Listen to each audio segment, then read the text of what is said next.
شروع اللہ کا نام لے کر جو بڑا مہربان نہایت رحم والا ہے۔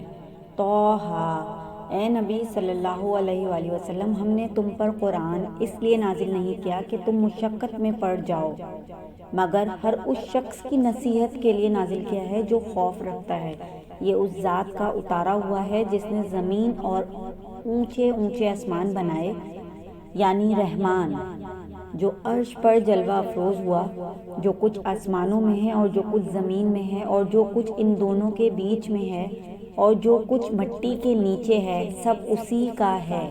اور اگر تم پکار کر بات کہو تو کیا ہے، وہ تو آہستہ کہی ہوئی اور نہایت پوشیدہ بات تک کو جانتا ہے۔ اللہ وہ معبود برحق ہے کہ اس کے سوا کوئی معبود نہیں ہے، اس کے سب نام اچھے ہیں۔ اور کیا تمہیں موسیٰ کے حال کی خبر ملی ہے؟ جب انہوں نے آگ دیکھی تو اپنے گھر والوں سے کہا کہ تم یہاں ٹھہرو، میں نے آگ دیکھی ہے، میں وہاں جاتا ہوں، شاید اس میں سے میں تمہارے پاس انگارہ لاؤں یا آگ کے مقام سے اپنا راستہ معلوم کر سکوں۔ پھر جب وہ وہاں پہنچے تو آواز آئی کہ اے موسیٰ، میں تو تمہارا پروردگار ہوں، تو اپنے جوتے تم اتار دو، تم یہاں پاک میدان یعنی طویٰ میں ہو، اور میں نے تم کو منتخب کر لیا ہے، تو جو کچھ حکم دیا جائے اسے سنو۔ بے شک میں ہی اللہ ہوں، میرے سوا کوئی معبود نہیں، تو میری عبادت کیا کرو اور میری یاد کے لیے نماز پڑھا کرو۔ قیامت یقیناً آنے والی ہے، میں چاہتا ہوں کہ وقت کو پوشیدہ رکھوں تاکہ ہر شخص جو کوشش کرے اس کا بدلہ پائے۔ جو شخص اس پر ایمان نہیں رکھتا اور اپنی خواہش کے پیچھے چلتا ہے، تم کو اس کے یقین سے روک نہ دے تو اس صورت میں تم ہلاک ہو جاؤ۔ اور اے موسیٰ، یہ تمہارے داہنے ہاتھ میں کیا ہے؟ انہوں نے کہا، یہ میری لاٹھی ہے، اس پر میں ٹیک لگاتا ہوں اور اس سے اپنی بکریاں کے لیے پتے جھاڑتا ہوں، اور اس میں میرے اور بھی کئی فائدے ہیں۔ فرمایا کہ موسیٰ، اسے زمین پر ڈال دو، تو انہوں نے اس کو ڈال دیا اور وہ یکا یک سانپ بن کر دوڑنے لگا۔ فرمایا کہ اسے پکڑ لو اور ڈرو مت بالکل، ہم اس کو بھی اس کی پہلی حالت میں لوٹا دیں گے، اور اپنا ہاتھ اپنی بغل میں دبا لو کہ وہ کسی عیب و بیماری کے بغیر سفید چمکتا دمکتا نکلے گا۔ یہ دوسری نشانی ہے تاکہ ہم تمہیں اپنے بڑے بڑے نشانات دکھائیں۔ تم فرعون کے پاس جاؤ کہ وہ سرکش ہو رہا ہے۔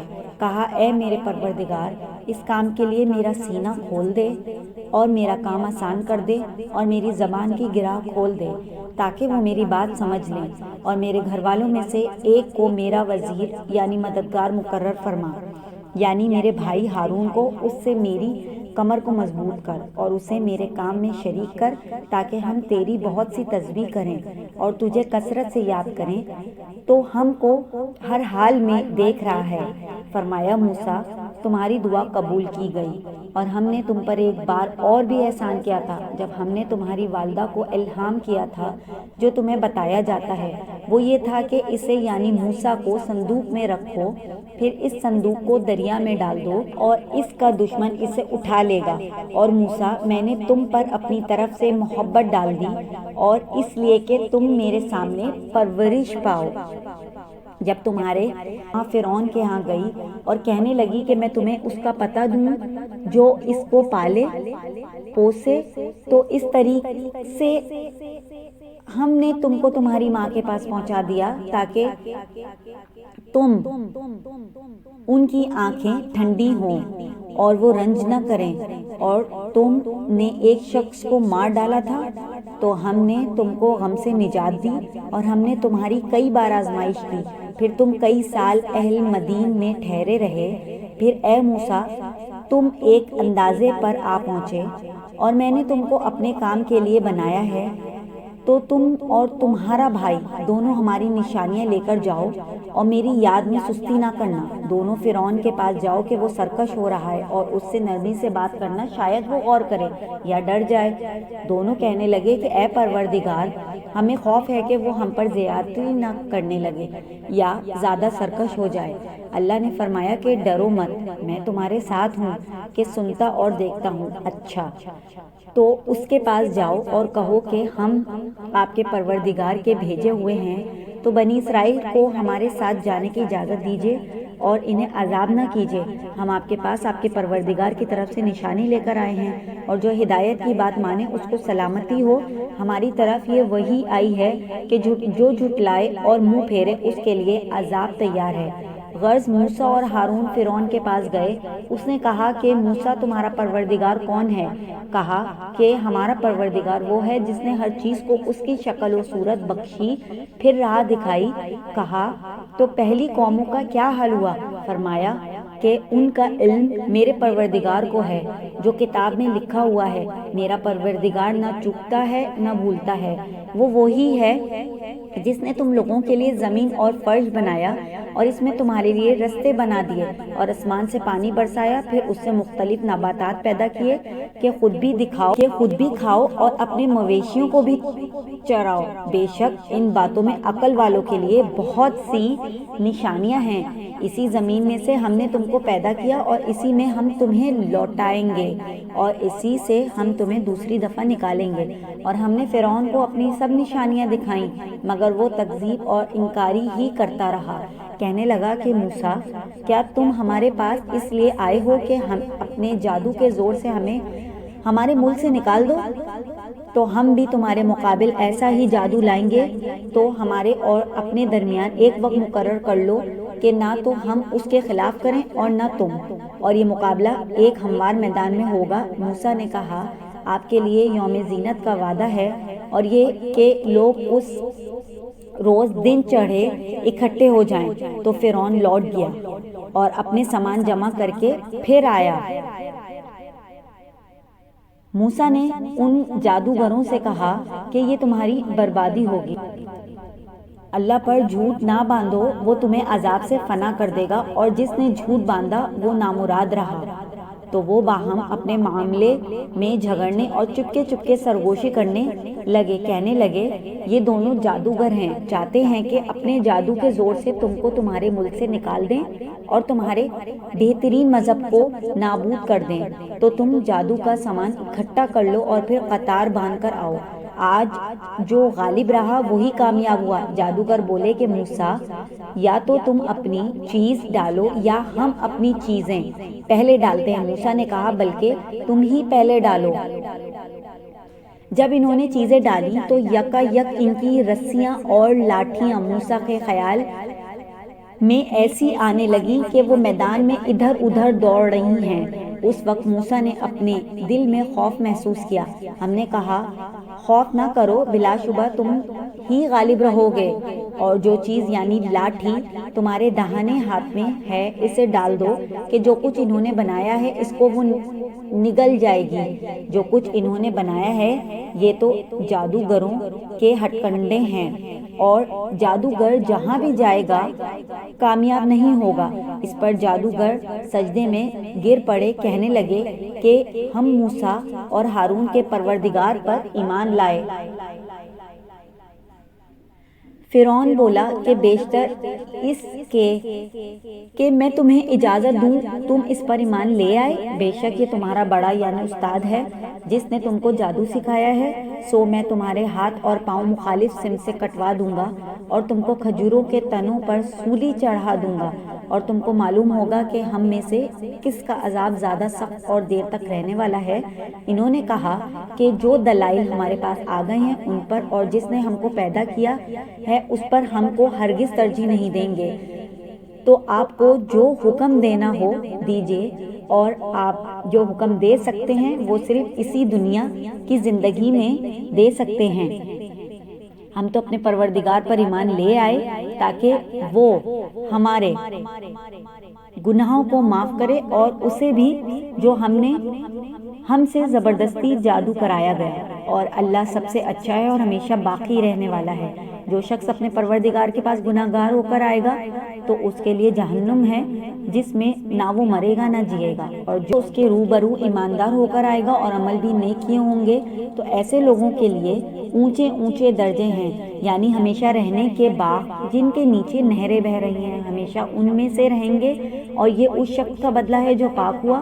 اور ہم نے موسیٰ کی طرف وحی بھیجی کہ ہمارے بندوں کو راتوں رات نکال لے جاؤ، پھر ان کے لیے سمندر میں لاٹھی مار کر خشک رستہ بنا دو، پھر تم کو نہ فرعون کے آ پکڑنے کا خوف ہوگا اور نہ غرق ہونے کا بالکل بھی ڈر۔ پھر فرعون نے اپنے لشکروں کے ساتھ ان کا تعاقب کیا تو سمندر کی موجوں نے ان پر چڑھ کر انہیں ڈھانک لیا، یعنی ڈبو دیا، اور فرعون نے اپنی قوم کو گمراہ کر دیا اور سیدھے راستے پر نہ ڈالا۔ اے اہل یعقوب، ہم نے تم کو تمہارے دشمن سے نجات دی اور تورات دینے کے لیے تم سے کوہ طور کی داہنی جانب مقرر کی اور تم پر من و سلوہ نازل کیا اور حکم دیا کہ جو پاکیزہ چیزیں ہم نے تم کو دی ہیں ان کو کھاؤ اور اس میں حد سے نہ نکلنا، ورنہ تم پر میرا غضب نازل ہوگا، اور جس پر میرا غضب نازل ہوا وہ ہلاک ہو گیا۔ اور جو توبہ کرے اور ایمان لائے اور عمل نیک کرے پھر سیدھے رستے چلے اس کو بخش دینے والا ہوں۔ اور اے موسیٰ، تم نے اپنی قوم سے آگے چلے آنے میں کیوں جلدی کی؟ کہا وہ میرے پیچھے آ رہے ہیں، اور اے میرے پروردگار، میں نے تیری طرف آنے کی جلدی اس لیے کی کہ تو خوش ہو جا۔ فرمایا کہ ہم نے تمہاری قوم کو تمہارے بعد آزمائش میں ڈال دیا ہے اور سامری نے ان کو بہکا دیا ہے۔ اور موسیٰ غصے اور غم کی حالت میں اپنی قوم کے پاس واپس آئے اور کہنے لگے کہ اے قوم، کیا تمہارے پروردگار نے تم سے اچھا وعدہ نہیں کیا تھا؟ کیا میری جدائی کی مدت تمہیں لمبی معلوم ہوئی، یا تم نے یہ چاہا کہ تم پر تمہارے پروردگار کی طرف سے غضب نازل ہو اور اس لیے تم نے مجھ سے جو وعدہ کیا تھا اس کے خلاف کیا؟ وہ کہنے لگے کہ ہم نے اپنے اختیار سے آپ سے وعدہ خلافی نہیں کی، لیکن ہم ان لوگوں کے زیوروں کا بوجھ اٹھائے ہوئے تھے، پھر ہم نے اس کو آگ میں ڈال دیا اور اسی طرح سامری نے ڈال دیا۔ تو اس نے ان کے لیے ایک بچھڑا بنا دیا، یعنی ایک بے جان جسم جس میں گائے کی سی آواز تھی۔ تو لوگ کہنے لگے کہ یہی تمہارا معبود ہے اور یہی موسیٰ کا معبود ہے، مگر وہ بھول گئے ہیں۔ تو کیا یہ لوگ نہیں دیکھتے کہ وہ ان کی سی بات کا جواب نہیں دیتا اور نہ ان کے نقصان اور نفع کا کچھ اختیار رکھتا ہے؟ اور ہارون نے ان سے پہلے ہی کہہ دیا، لوگوں اس کے ذریعے تمہیں فتنے میں ڈال دیا گیا اور تمہارا پروردگار تو رحمان ہی ہے، تم میری پیروی کرو اور میرا کہا مانو۔ وہ کہنے لگے کہ جب تک موسیٰ ہمارے پاس واپس نہ آئیں ہم تو اس کی پوجا پر قائم رہیں گے۔ پھر موسیٰ نے ہارون سے کہا کہ اے ہارون، جب تم نے ان کو دیکھا تھا کہ گمراہ ہو گئے ہیں تو تم کو کس چیز نے روکا تھا؟ یعنی اس بات سے کہ تم میرے پیچھے چلے آؤ، بھلا تم نے میرے حکم کے خلاف کیوں کیا؟ کہنے لگے اے ماں جائے، میری داڑھی اور سر کے بالوں کو نہ پکڑیے، میں تو اس سے ڈرا کہ آپ یہ نہ کہیں کہ تم نے بنی اسرائیل میں تفرقہ ڈال دیا اور میری بات کو ملحوظ نہ رکھا۔ موسیٰ نے فرمایا تو اے سامری، تیرا کیا حال ہے؟ اس نے کہا کہ میں نے ایسی چیز دیکھی جو اوروں نے نہیں دیکھی، تو میں نے فرشتے کے نقش پا سے مٹی کی ایک مٹھی بھر لی، پھر اس کو بچھڑے کے جسم میں ڈال دیا اور مجھے میری جی نے اس کام کو اچھا بتایا۔ موسیٰ نے کہا جا، تجھ کو دنیا کی زندگی میں یہ سزا ہے کہ کہتا رہے کہ مجھ کو ہاتھ نہ لگانا، اور تیرے لیے ایک اور وعدہ ہے، یعنی عذاب کا جو تجھ سے ٹل نہ سکے گا۔ اور جس معبود کی پوجا پر تو جمع ہوا تھا اس کو دیکھا، ہم اسے جلا دیں گے، پھر اس کی راکھ کو اڑا کر دریا میں بکھیر دیں گے۔ تمہارا معبود تو اللہ ہی ہے جس کے سوا کوئی معبود نہیں، اس کا علم ہر چیز پر محیط ہے۔ اس طرح ہم تم سے وہ حالات بیان کرتے ہیں جو گزر چکے ہیں، اور ہم نے تمہیں اپنے پاس سے نصیحت کی کتاب عطا فرمائی۔ جو شخص اس سے منہ پھیرے گا وہ قیامت کے دن گناہ کا بوجھ اٹھائے گا۔ ایسے لوگ ہمیشہ اس عذاب میں مبتلا رہیں گے اور یہ بوجھ قیامت کے روز ان کے لیے برا ہوگا۔ ہوگی جس روز سور پھونکا جائے گا اور ہم گناہگاروں کو یوں اکٹھا کریں گے کہ ان کی آنکھیں نیلی نیلی ہوں گی، تو وہ آپس میں آہستہ آہستہ کہیں گے کہ تم دنیا میں صرف 10 ہی دن رہے ہو۔ جو باتیں یہ کریں گے ہم خوب جانتے ہیں۔ اس وقت ان میں سب سے اچھی راہ والا یعنی عقل و ہوش مند کہے گا کہ نہیں، بلکہ صرف ایک ہی روز ٹھہرے ہو۔ اور اے نبی صلی اللہ علیہ وآلہ وسلم، لوگ تم سے پہاڑوں کے بارے میں دریافت کرتے ہیں، کہہ دو کہ میرا رب ان کو راکھ بنا کر بکھیر دے گا، پھر زمین کو ہموار میدان کر چھوڑے گا جس میں تم کوئی نشیب و فراز نہ دیکھو گے۔ اس روز لوگ پکارنے والے کے پیچھے چلیں گے اور اس کی پیروی سے انحراف نہ کر سکیں گے، اور رحمان کے سامنے آوازیں پست ہو جائیں گی تو تم ایک ہلکی آواز کے سوا کوئی آواز نہ سنو گے۔ اس روز کسی کی سفارش کچھ فائدہ نہ دے گی مگر اس شخص کی جسے رحمان اجازت دے اور اس کی بات کو پسند فرمائے۔ جو کچھ ان کے آگے ہے اور جو کچھ ان کے پیچھے ہے وہ اس کو جانتا ہے، اور وہ اپنے علم سے اللہ کے علم کا احاطہ نہیں کر سکتے، اور اس زندہ و قائم کے روبرو منہ لٹک جائیں گے۔ اور جس نے ظلم کا بوجھ اٹھایا وہ نامراد رہا، اور جو نیک کام کرے گا اور مومن بھی ہوگا تو اس کو نہ ظلم کا خوف ہوگا اور نہ نقصان کا۔ اور ہم نے اس کو اسی طرح کا قرآن عربی نازل کیا ہے اور اس میں طرح طرح کے ڈراوے بیان کر دیے ہیں تاکہ لوگ پرہیزگار بنیں یا اللہ ان کے لیے نصیحت پیدا کر دے۔ تو اللہ جو سچا بادشاہ ہے، عالی قدر ہے، اور قرآن کی وحی جو تمہاری طرف بھیجی جاتی ہے اس کے پورا ہونے سے پہلے قرآن کے پڑھنے میں جلدی نہ کیا کرو، اور دعا کرو کہ میرے پروردگار مجھے اور زیادہ علم دے۔ ہم نے پہلے آدم سے عہد لیا تھا مگر وہ اسے بھول گئے اور ہم نے ان میں ارادے کی پختگی نہ پائی، اور جب ہم نے فرشتوں سے کہا کہ آدم کے آگے سجدہ کرو تو سب سجدے میں گر پڑے مگر ابلیس نے انکار کیا۔ اس پر ہم نے فرمایا کہ آدم یہ تمہارا اور تمہاری بیوی کا دشمن ہے، تو یہ کہیں تم دونوں کو بحشت سے نہ نکلوا دے، پھر تم تکلیف میں پڑ جاؤ۔ یہاں تم کو یہ آسائش ہے کہ نہ بھوکے رہو نہ ننگے، اور یہ کہ نہ پیاسے رہو اور نہ دھوپ کھاؤ۔ پھر شیطان نے ان کے دل میں وسوسہ ڈالا اور کہا کہ آدم، بھلا میں تم کو ایسا درخت بتا دوں جو ہمیشہ کی زندگی کا باعث ہو اور ایسی بادشاہت کے کبھی زائل نہ ہو۔ سو دونوں نے اس درخت کا پھل کھا لیا تو ان پر ان کی شرمگاہیں ظاہر ہو گئیں اور وہ اپنے اوپر وحشت کے پتے چپکانے لگے، اور آدم نے اپنے پروردگار کے حکم کے خلاف کیا تو وہ اپنے مقصد سے بے راہ ہو گئے۔ پھر ان کے پروردگار نے ان کو نوازا تو ان پر مہربانی سے توجہ فرمائی اور سیدھی راہ بتائی۔ فرمایا کہ تم دونوں یہاں سے نیچے اتر جاؤ، تم میں بعض کے دشمن ہوں گے، پھر اگر میری طرف سے تمہارے پاس ہدایت آئے تو جو شخص میری ہدایت کی پیروی کرے گا وہ نہ گمراہ ہوگا اور نہ تکلیف میں پڑے گا، اور جو میری نصیحت سے منہ پھیرے گا اس کی زندگی تنگ ہو جائے گی اور قیامت کو ہم اسے اندھا کر کے اٹھائیں گے۔ وہ کہے گا کہ میرے پروردگار، تو نے مجھے اندھا کر کے کیوں اٹھایا؟ میں تو دیکھتا بھالتا تھا۔ اللہ فرمائے گا کہ ایسا ہی چاہیے تھا، تیرے پاس ہماری آیتیں آئیں تو تو نے ان کو بھلا دیا، اسی طرح آج ہم تجھ کو بھلا دیں گے۔ اور جو شخص حد سے نکل جائے اور اپنے پروردگار کی آیتوں پر ایمان نہ لائے، ہم اس کو ایسا ہی بدلہ دیتے ہیں، اور آخرت کا عذاب بہت سخت اور ہمیشہ باقی رہنے والا ہے۔ تو کیا یہ بات ان لوگوں کے لیے موجب ہدایت نہ ہوئی کہ ہم ان سے پہلے بہت سے فرقوں کو ہلاک کر چکے ہیں جن کے رہنے کے مقامات میں یہ چلتے پھرتے ہیں؟ عقل والوں کے لیے اس میں بہت سی نشانیاں ہیں۔ اور اگر ایک بات تمہارے پروردگار کی طرف سے پہلے صادر اور جزائے اعمال کے لیے ایک میعاد و مقرر نہ ہو چکی ہوتی تو نزول عذاب لازم ہو جاتا۔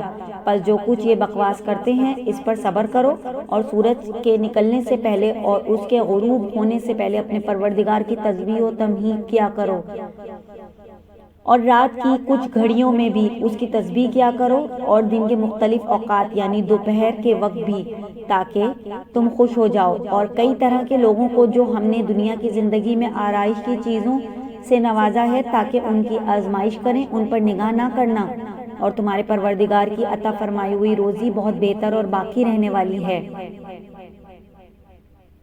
اور اپنے گھر والوں کو نماز کا حکم کرو اور اس پر قائم رہو۔